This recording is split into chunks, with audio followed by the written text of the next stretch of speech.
nade. Jodak ma Komenya e sub-county ma Uriri ywak ni pod gintiere mudho kagiwacho ni pok ne otunegi stima nyaka ne chwe piny. Jodak okotel negi kod Edward Ojwang wacho ni higa mar 2024 ne weche mag stima otudi kendo oket transformer mar stima. Kata kamano nyaka ne mae tim stima pok oliele. Giywak ni Ojwang gi to gin bende gichulo osuru mana ka Jo-Kenya mamoko kagimedo ni onge mar stima e gwengego osethiro chenro mag nueng'o kamoting'o ohala.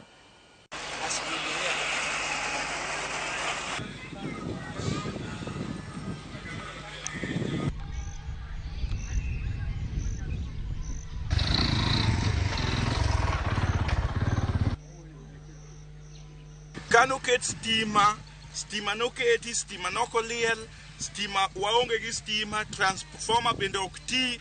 Ka watemo manyo joma nyalo konyowa, ginyisowa ni transformer ok ti.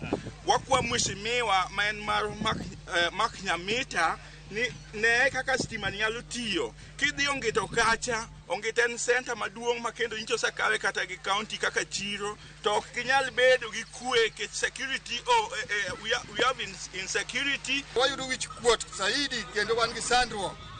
Koro okwayo wandai mochung' e weche mag sitima. Sitima kaka nokel mwalo ka, sitima ok ti, sitima olal, kata nyithinde somo masani, nyithindo ok som nikech nitie mashinde machalo computers monego bed ni tiyo gi sitima. Ne injinia Makogola Nyamita kano biro kanyodera no singonwa ni Komenya sublocation biro yudo sitima miere 1,000. Mano na bedo mamor kabisa ni miere 1,000 go kane gik sani to kare no ningo wayo sedonjo kuonde go. Waya pok aneno. Onge. Koro akwayo jatelo ni kaka ni wacho ni wadhi ibiro miwa sitima. Wakwayi kuom ng'wono gi duol mobolore miwa sitima. Komachele ni kaunti ma Kitui